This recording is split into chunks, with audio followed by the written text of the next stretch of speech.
Welcome back to the vendor table. How you doing, Mike? Fantastic. Are you? I'm so good. How are you? What are you looking forward to this summer? This summer?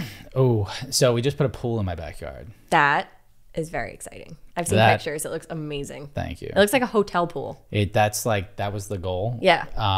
It makes my pool look like a piece of shit. And it's a pretty nice pool. You have a nice pool. I do have a nice pool, but your pool. Oh, because it's a new pool. Brand new pool. Yeah, it's brand new. So yeah. I love the patio. Oh, the patio. Like, did you see this? Like, I put a sun deck on. Not to sound bougie or anything. I put a sun deck. We got the chairs, the floating chairs that go on the deck. We just got them today. Do you have a platform? Yeah, it's a platform, so you can like sit your ass in the water and read a book and shit. And I want that. yeah, it's really cool. So I'm looking forward to that this summer. That's exciting. I am looking forward to. I love summer sessions. Oh man, I love summer. I'm so excited to go back to the beach. Yeah, I love beach sessions. They're my favorite. I can't wait to throw people in the water. Yeah, that's my favorite thing. I want more clients. Like, your clients are really fucking cool. I feel like, and not to say my clients aren't cool. I love my clients.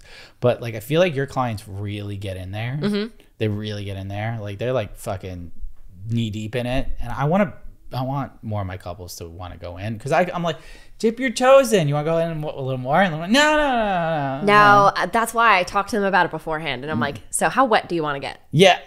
That's what you lead with. How wet do you want to get? You want to go in the splash zone or do you want to go full dunk? Yeah. See, I'd go straight in. Yeah. I'd go straight in. I want to get like an underwater housing for those. So bad. Yeah. You have a pool. Yeah. I want to do like that. That's where I kind of want to spark my creativity and do like some underwater shots. I want to do underwater maternity. That's cool. That'd be a cool thing. Shh, nobody listen. It's my idea. It'd be really cool. I'm just kidding. Everybody can share. That'd be really cool. But no, so looking forward to that. Looking forward to, sessions, weddings. I love summer weddings, even though that they're hot. So hot. It's so hot, but you know what though? I love them. I don't know what it is. It's just like the weather's cool. It's like just the sun best. is nice. Like Everybody's happy. Everybody's happy. It's you be outside. Except for August weddings. August weddings are hot. Really hot. Yeah, I got a few this year that they're gonna be hot. One's on the beach too, so that's gonna be really hot. But it'll be beautiful. I don't really. It's gonna be good. I can't wait for. I think you're working with me with that one. Like one probably August wedding on the beach. So that'll be fun. Yay. You gonna wear all black? Probably. I never wear all black at weddings. Just kidding. I don't know. I got some cute stuff to wear this summer. So. All right. So what are we talking about today? We are talking about how we manage our clients' expectations. Ooh. I know. I got a Fuck shiver. Me, bro. Fuck me. A shiver down my spine. So, all right, I'll lead with it.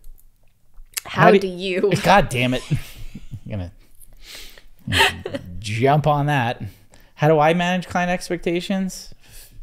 Like, that's a general question. Well, let's start with like what you find to be some of the like biggest hurdles to get through with someone. Yeah, it really starts at the initial meeting. I think like where you could kind of talk to them about their expectations, right? Yeah. And you could kind of explain to them like what you do and how you do it, and they could kind of get an idea of what to expect, right? And then you go into like the engagement shoot, and I always do one. So going into the engagement shoot, they kind of have a rough idea, and then on the shoot you kind of set the bar, right? Yeah. I actually had a couple tell me that like you kind of set the bar really high. We're really excited to work with you on the wedding day. It's going to be a lot of fun. So already their expectations are high because they had a lot of fun in their session. It was free flowing, a lot of movement. They didn't feel uncomfortable. So on their wedding day, they're expecting that. Yeah. Okay.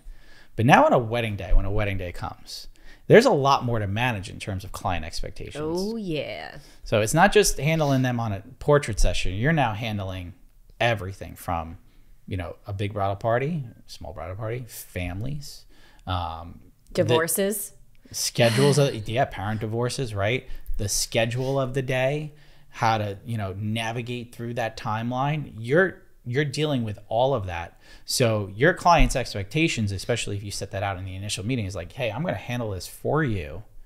You set the bar pretty high. You better handle that going right through. That's what I try to do.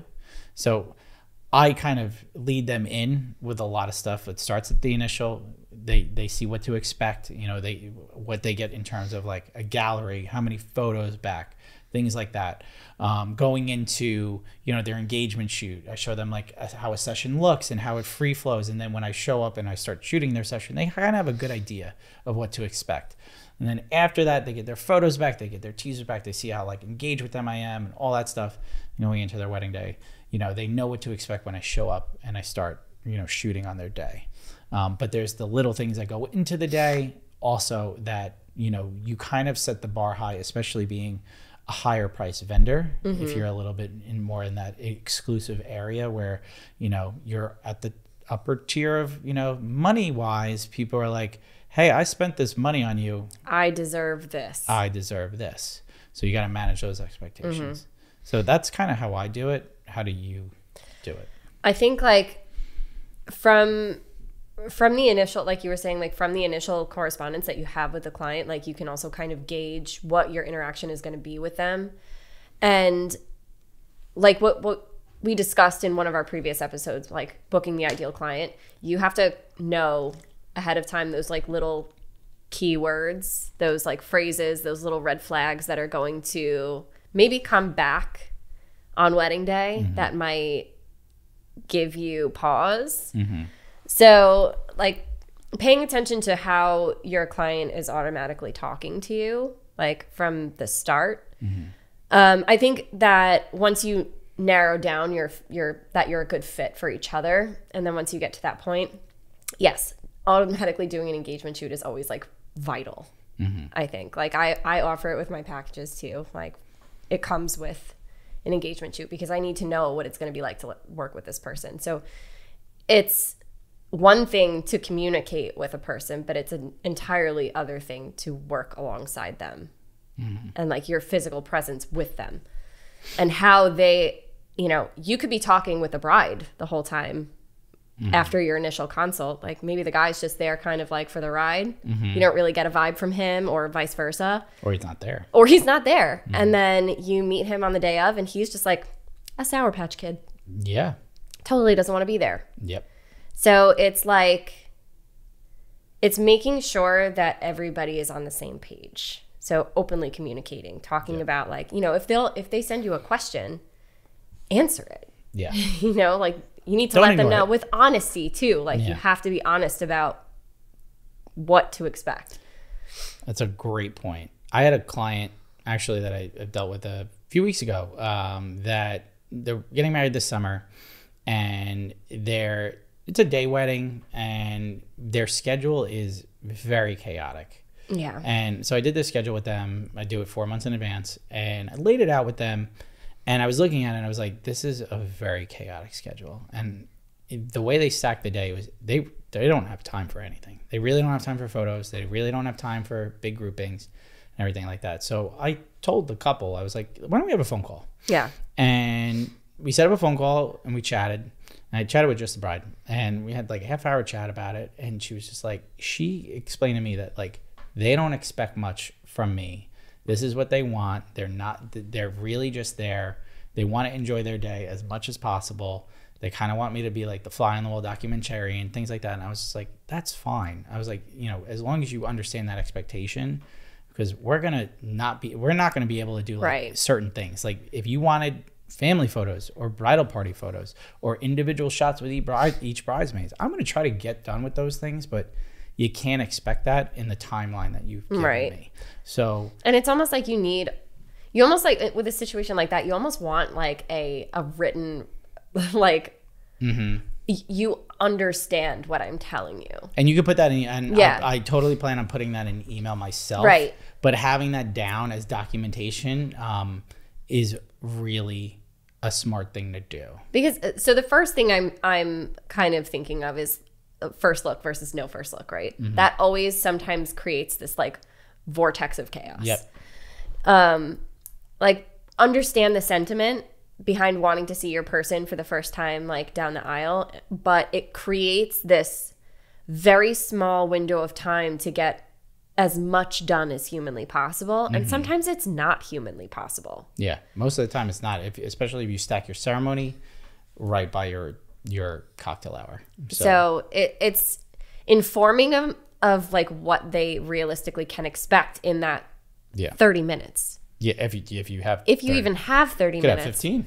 You know, you may have to sacrifice the room shot. You may have to sacrifice, you know, family photos. Yeah, you might have to sacrifice. Your entire bridal party might not be photographed, you know? You might have to sacrifice the big bridal party photo because, you know, if you don't leave yourself the time as a client, then you can't expect the vendor to fulfill that. So managing their expectations as the vendor is important. That's why we do, you know, you meet with them, you have phone calls with them. If you start laying out their timeline, say you're the photographer or the planner, and they have these unrealistic expectations, you need to tell them flat out and honest. Exactly. You need to tell it flat out and honest. It's so important too, because like if you just yes them to death, you're never going to make anyone happy. You know, like when I was working for the studio, I remember being given these like crazy timelines that it was almost like they said yes to everything. Whatever the client wanted, we could accomplish. I remember seeing like I had 45 minutes to achieve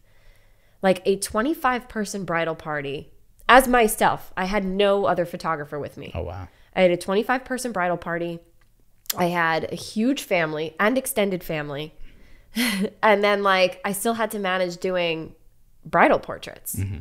And then at by that yourself too. By myself, like with, I have to be able to get the groom alone and the bride alone and them together. So it's like nobody can do this in 45 minutes. Like no one can. It's nearly impossible to do that. And you could have situations come up that are entirely chaotic that even cause more stress in that, because something could go wrong. Somebody could be late. The limo could break down. So you're adding variables. I always try to account for those variables. Yeah. But you can't. You really can't. So, you know, that's what I do with clients is like I try to manage their expectations on the timeline. Yes, I feel like the timeline is the key. The key to everything. It is the 100% key, and I am a psycho with my timeline. You could ask any planner. Any planners love me for the fact that like I stick to my timelines. I don't brag about it. Like I'm bragging about it. Planners love my timelines. They do. No. I know personally that Maeve loves your timeline. Maeve does love my timelines. I love Maeve. But Maeve's, yes, I'm very much on time with everything. Like I say, we're going to finish before cocktail hour. We finish before cocktail hour. And that's why I lay out that schedule. And I try to stick to that so the client knows and they could expect that's what we're doing. I know you laugh at me about this, but I bring my piece of paper with me. You do have a piece of paper. I always bring my timeline written down on a piece of paper, whether that's the timeline Mike has provided for me as his second shooter or like me for my own self. But I feel like that physical piece of paper like tethers me to it. Yeah. So like I might not always have like I'm never on my phone on a wedding day. I'm always cruising like on autopilot. So I'm checking my paper all the time. Like sometimes my paper is hanging out of my mouth just because it's right there. But like my phone, sometimes it takes me like a couple minutes to figure out where I'm gotta get to where I gotta get. But I always have a pen and I always have my paper and I'm always checking it. So this is my thing. My thing is helping me. There's nothing wrong with doing it the old school way and being on paper. I do everything digitally, so my schedule's on my phone. My lists are on my phone. I check people off, like my checklist. Lauren didn't know Notes actually had checklists until last year. Just want everybody to know that she thought it was amazing when I was actually checking things off digitally. I know it now. She knows it. I know how to use it now. That was a very funny moment. But it's very embarrassing for me. I think we have that recorded somewhere. We do. So, but with that, I keep everything digital. So my phone's always on me. It's always like the Bible to me. Yes. Like I'm always looking at it. I send it to my second shooters. So they know they get the breakdown that week, the week of the wedding. So they see everything. They see everybody's names. They see, the timeline, the locations, the groupings, all of that stuff is addresses, phone numbers, like every Everything little thing goes on that paper. Hotel numbers, and into that note. Yep. So having that there, you can manage those expectations based around your schedule, based around your timeline. Timeline is the most important thing that a photographer should have. And you break that down with your client beforehand, way beforehand. You start doing your timelines 6 months, 4 months. I do them personally 4 months in advance. You start like breaking that down with them, and then you touch base with them leading up to it. Like I always do final calls. Yeah. So I'll do a final call like usually 2 weeks prior, just to like say, hey guys, how you doing? Like how's everything going? Let's go over your timeline just one last time. Anything change in this regard? Just want to see how you guys expect. No surprises. No surprises whatsoever. You know, hey, like if we have a hiccup, we can make up time here. I'm going to do my best to keep you guys on time so that you're in your cocktail enjoying, if that's something you want to do. I often do things like I pull them out for like a sunset photo or things like that, room shot. So they know and they're well aware of those expectations. And then once that reception starts, you're kind of like, hey, I'm good, baby. Yeah. Like, you know, I got you here. Like, that's it. Once the reception hits, you're like, whew, yeah, we made it. We like, did it. I could breathe. Woo! It's like, I could have a beautiful. I have a sip of water right now. Yeah, you can have the first sip of water in 8 hours. So you can allow yourself to use the bathroom now. Hydrate. Hydrate on a wedding day, people. Summer weddings, hydrate. My question, do you allow shot lists? Yes, I do. But it depends. Like, so it's a good question. That's a great question, actually. So with what I do is if a bride I send a questionnaire. Mm-hmm. And the questionnaire has everything on it. It's like, you know, the breakdown of the clients, like their parents, like their names, their bridal party, all that stuff. The whole itinerary, everything's on that 4-month questionnaire that I send out. So yes. I kind of lost my train of thought for a second. Shot list. You allow a shot list, but I'm talking more along the lines of not the immediate family.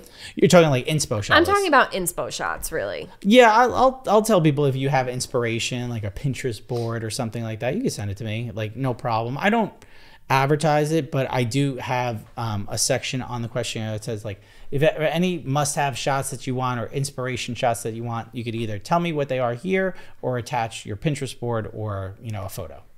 I feel like I have been blessed thus far in my like short time being a small business owner. Mm-hmm. So now we're going on, I guess, 3 years now, where my wedding clients have not given me a ridiculous 6-page shot list.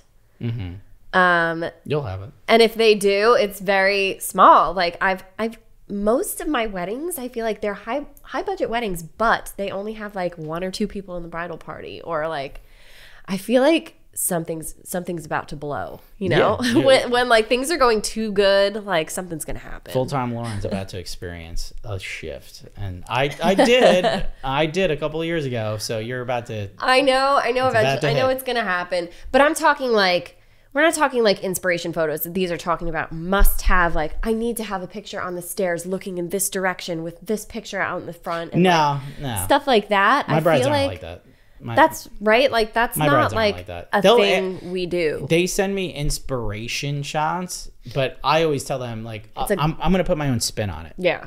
So like they'll send me veil pics or like this dramatic like train shot, and I'm like, that's cool. We'll get that. You know, like, but I'm going to put my own spin on it. I'm not going to duplicate this. I'm not going to duplicate this. So I never try to duplicate. I always try to like, and I manage their expectation by telling them this. We're going to put our own creative spin on it. Right.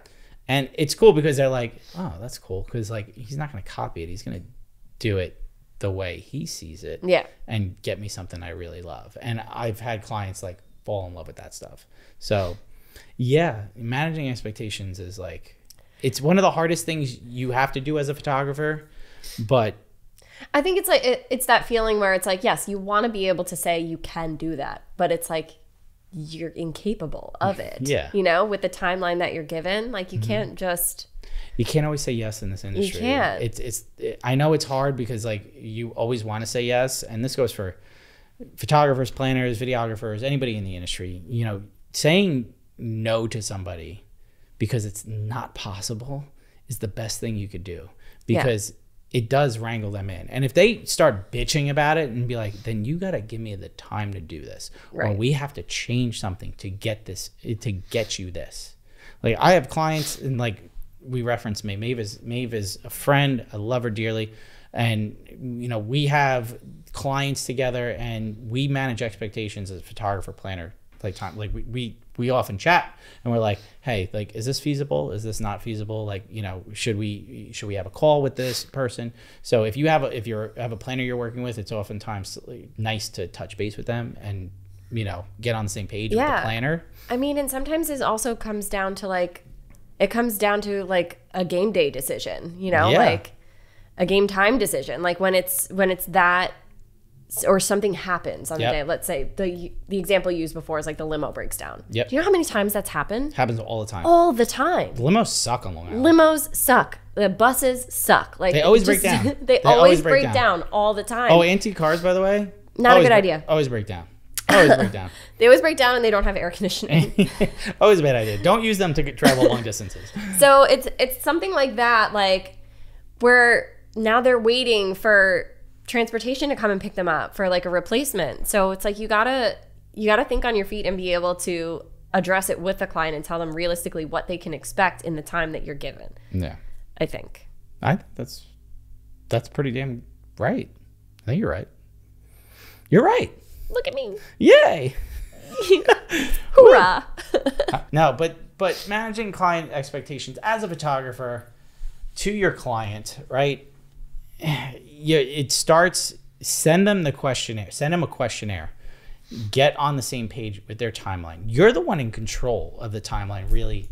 You and the planner are the ones in control of the timeline. Actually, like sometimes even they'll initiate the like the timeline conversation with you because the hair and makeup artist is asking. Yeah, hair and makeup always ask. I love them. They always ask, like, when's your photographer getting there so we know when to start? Yeah, they're like a year in advance. I'm like, whoa, guys, like, let's slow down here. But no, and I always say to my clients, hair and makeup needs to be done by the time I arrive. Right. It's done. You are finished. And the best hair and makeup artists know that.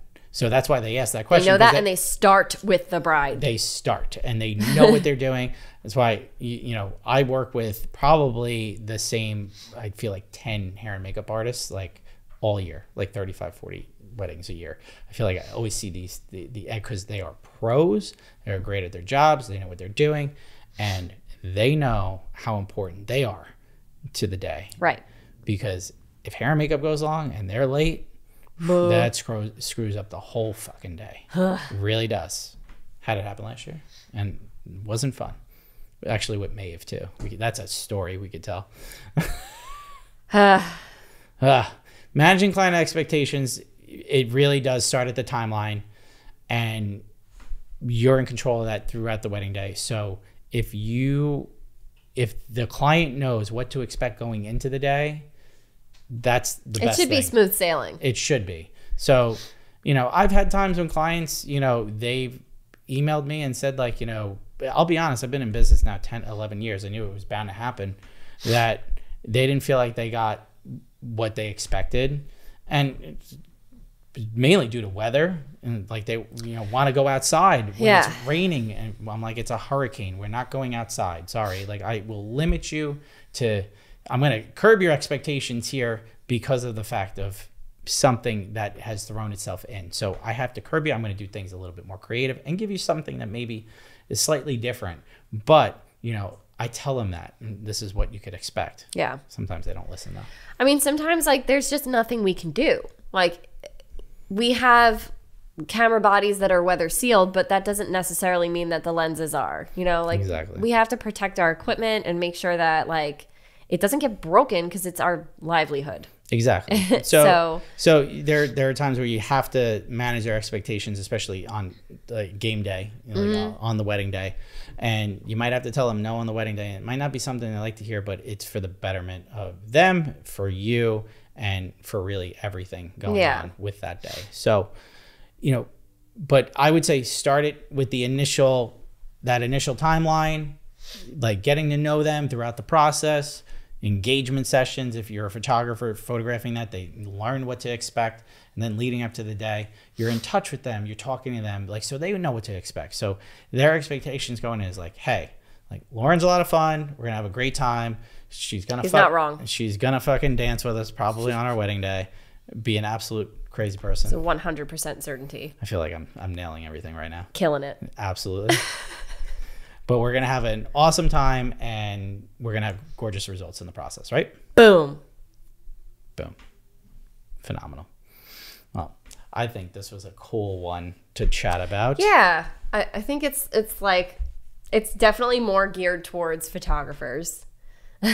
This particular episode, but it's one of the trickier things to learn to navigate on your own. Yeah, you know, it is, and maybe if a couple's listening to this or something like that, they understand from a different perspective. Yeah, I just remember in the early days, just being like, yeah, I can do that. Yeah, I can do that. And then, internally shitting bricks because I can't fucking do that. What have I done? Don't promise people. We don't do that. Don't promise people things that you can't do. Or don't promise anyone things you can't do. Just promise what you're good at or what you can do. It's the best thing you can do. Be honest with your client. If you know you can't do something, tell them. Even if it's on the day of and they request something, be like, guys, I just can't do it. I just can't do it. And just be honest with them because they'll respect it. And if they don't respect it, it's okay. You'll have to deal with it later on. But most of the time, I say 9 times out of 10, they're going to respect that because, you're... open communication and honesty, I feel like, just goes a long way. Exactly. You're being open. Yeah. 100%. 100% being open. So, yeah. So, I would say, yeah, this was a cool topic to kind of talk about. Now, if you guys listening, have a topic that maybe you want us to talk about, you could always DM us on at the vendor table on Instagram, right? Or we have an email. We do have an email. I forgot what it is. Is it the vendor table pod? Yeah. Podcast? I think it's the vendor table pod at gmail.com. Fuck. It might be that. I hope so. I think so. I think it's that. If not, you can just DM us. Send us your ideas, your topics. Any questions you might have that you want us to answer, at least to the best of our ability. Yeah. We're going to have some guests on, I think, in the future. We're going to bring maybe some guests in. This has been a lot of fun to record. And really, this was like a off-season project that, we never thought would ever take off. And it's kind of... you guys are listening. It's kind of fun. We have subscribers. We do. It's kind of weird. That feels weird. It does feel weird, but I'm glad. But I love it. I'm enjoying this. I hope you are too. Sure am. Maybe Matt's enjoying it too. I don't know. Matt thinks we're funny. Matt thinks we're funny. It's cool. All right, guys. Well, you could follow me on Instagram and TikTok at Michael Casara Photo. Lauren, where can they find you? You can find me on Instagram at Lauren O'Brien Photo and my website, LaurenO'BrienPhoto.com. I think that's it, you guys. All right, guys. Well, we'll see you next time. Okay, bye.